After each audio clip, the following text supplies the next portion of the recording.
Welcome to our deep dive into the psychology of money by Morgan Housel. Oh, yeah, this one's great. It's packed with, stories and insights about how our minds work when it comes to money. And it's not just, the typical investment advice. No, not at all. You shared a book that's so much more than just those, basic investment tips. It's like a fascinating look into, the psychology behind it all. It challenges this idea that you have to be like a math whiz to be good with money. Right. It's more about understanding, the human element of it. Yeah, the hopes, The, the fear, the experiences. And all those things that shape how we make decisions about money. Totally. And right off the bat, the book really emphasizes that everyone's relationship with money is deeply personal. Yep. It's not one size fits all. Right. And he uses those stories of Ronald Reed, the Vermont janitor. He quietly amassed an $8 million fortune through patient investing. And then you have Richard Fuscone, a Harvard MBA, who filed for bankruptcy after a series of risky bets. Wow, those stories are like night and day. Totally. What's the big takeaway there for someone listening to this deep dive? It really challenges that assumption that financial success is all about, just intelligence or a fancy degree. Yeah. It highlights how your personal experiences, even random events, can have a huge impact on your financial journey. It's like those who lived through the Great Depression, for instance. They were much more hesitant to invest in the stock market, even when it was booming later on. Exactly. Their experiences during that time, really stuck with them and shaped their financial outlook for decades. Yeah. And this applies to everyone, even those seasoned investors. You have Bill Gross. He's a well-known bond investor. He even admitted that his career wouldn't have been as successful if he'd been born a decade earlier or later. Timing is everything.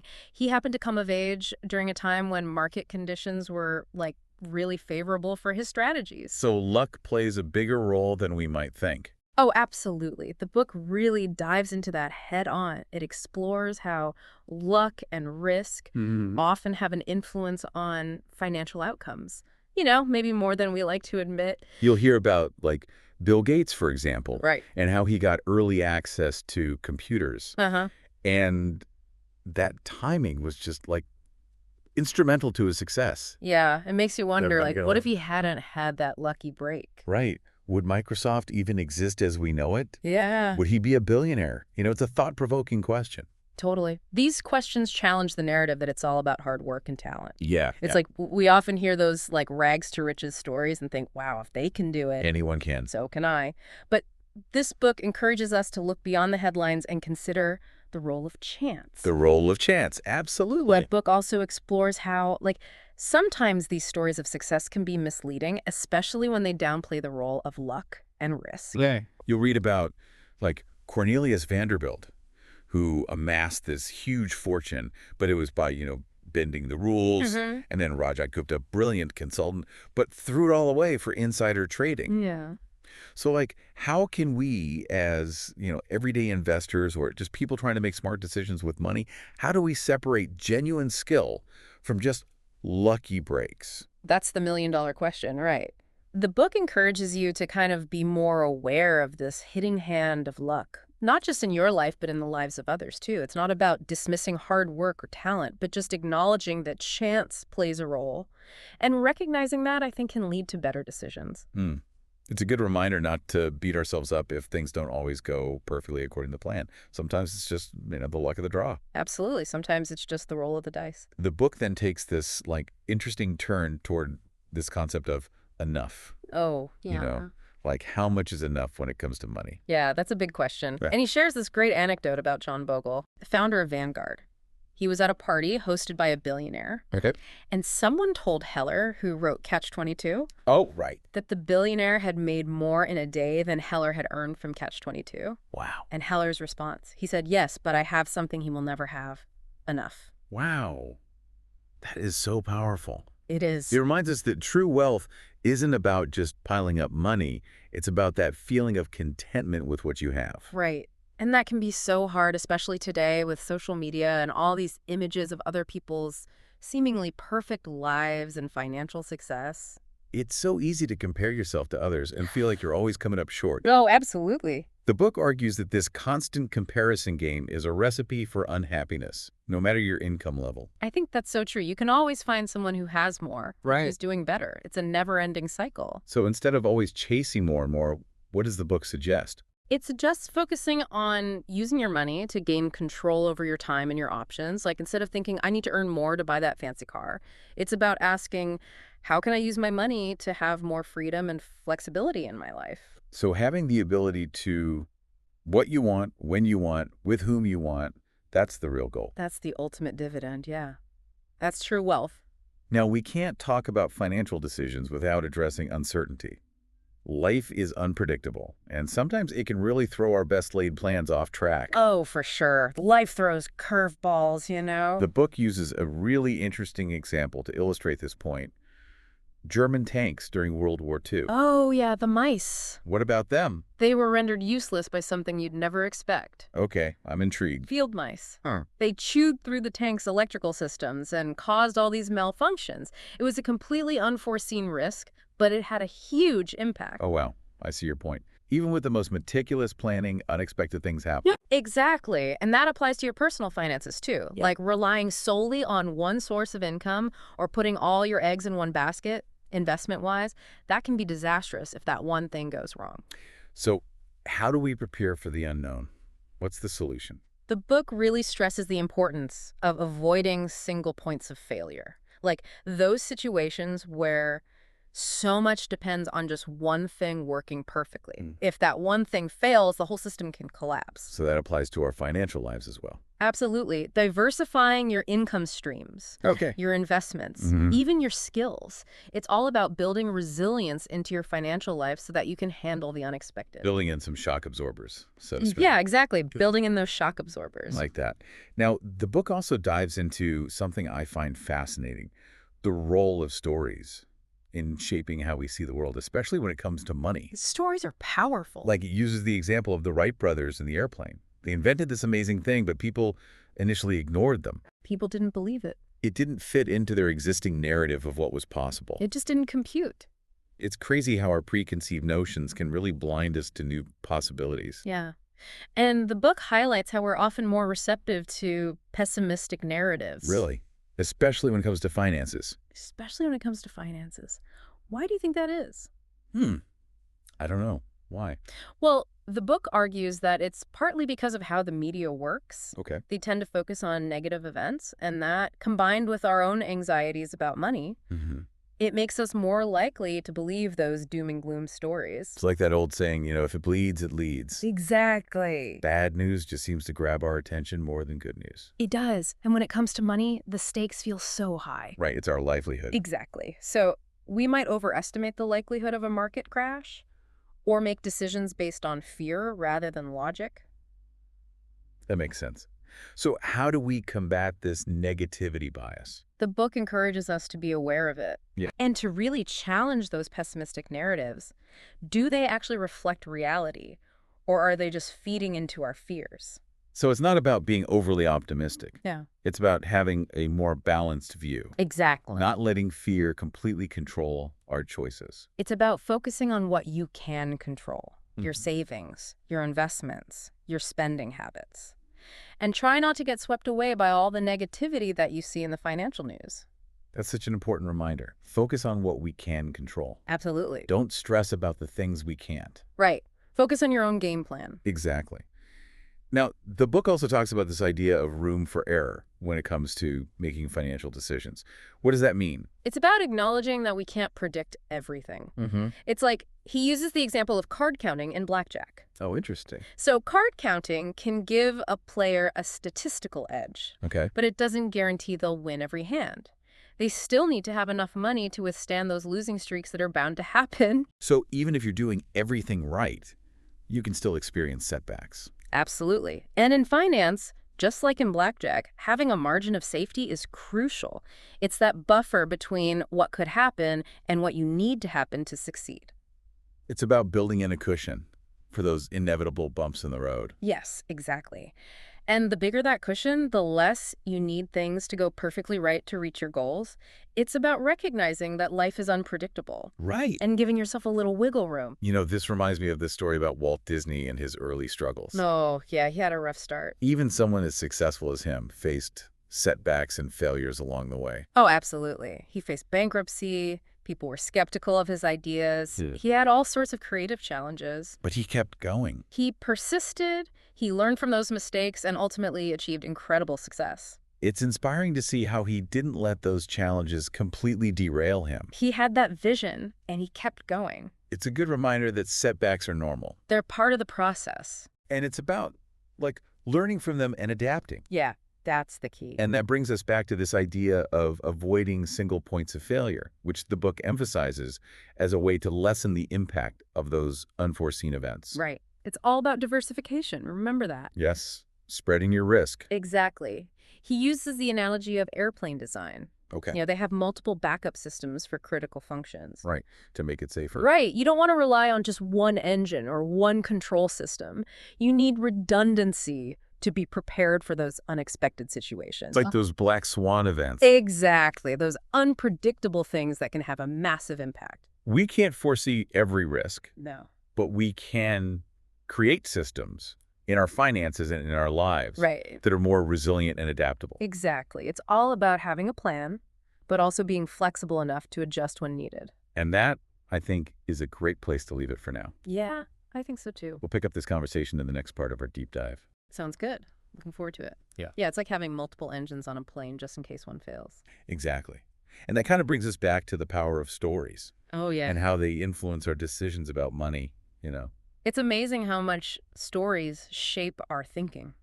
The book argues that we tend to get caught up in these narratives that just confirm our existing beliefs, Oh, absolutely. even if those beliefs aren't totally accurate. Yeah, we gravitate towards information that supports what we already think. It's like we cherry pick the evidence to fit our own story. Right, and we ignore anything that might challenge that story. And this is especially true with money, right? Oh, yeah, big time. Emotions run high when it comes to money, and everyone's got an opinion or a prediction. It's like those get-rich-quick schemes that sound so tempting, Oh, yeah. or those doom and gloom forecasts that play on our fears. It's all about tapping into those emotional biases. So what's the key takeaway here? How do we avoid falling for these misleading narratives? The book encourages us to be really skeptical, Right. especially when a story seems too good to be true or is playing to our fears. So it's about taking a step back Yeah, and asking ourselves, is this based on solid evidence? right. Or is it just trying to manipulate my emotions? Develop that healthy skepticism, Absolutely. filter out the noise. That's so important. And speaking of noise, the book dives into this fascinating idea that we're naturally drawn to pessimistic narratives. Oh, really? Why is that? Well, the book argues that it's because of this thing called negativity bias. It's like we're wired to pay more attention to threats and dangers. It's like that old saying, if it bleeds, it leads. Exactly. Negative news just grabs our attention more than positive news. And with money, this negativity bias can be even stronger. Because it's so important to us, Right. Our financial well-being. Right. We might overestimate the chances of a market crash or make investment decisions based on fear rather than logic. So how do we overcome this negativity bias? The book encourages us to be aware of it first and foremost, and then to challenge those pessimistic narratives that might not be accurate. So it's not about being blindly optimistic. No, not at all. It's about being more balanced. Exactly. It's about acknowledging the risks, but not letting fear paralyze you. Focusing on what we can control. Absolutely. Focus on things like your savings rate, your investment strategy, your spending habits. Right. Don't get swept up in all that pessimism that dominates the financial news. That's such a great point. It's about taking control, being proactive. Exactly. Write your own story, so to speak. I love that. And that leads us to the book's concluding chapters, where it distills all these insights into practical principles for making good financial decisions. Yeah, the rubber meets the road, so to speak. So what are some key takeaways that listeners can apply to their own lives? Well, first and foremost, the book emphasizes the importance of saving. Okay. It's like building a strong foundation for your financial future. It's that buffer that allows you to weather storms and take advantage of opportunity. Right, you're not living paycheck to paycheck. Exactly. The book also talks about understanding your own risk tolerance, Oh, that's crucial. knowing how much volatility you're comfortable with. Yeah, how much risk can you stomach? It's different for everyone. And not taking on more risk than you can handle. Right. And aligning your investments with your time horizon and goals. So not chasing the latest fads. No. Stick to your plan. The book also encourages us to be mindful of our spending habits, because the way we spend our money reflects our values and priorities. It's not about depriving yourself, but about making conscious choices that align with your goals. Right. Distinguish between needs and wants. Absolutely. Making sure that our spending is in line with what truly matters to us. It's about being intentional with your money.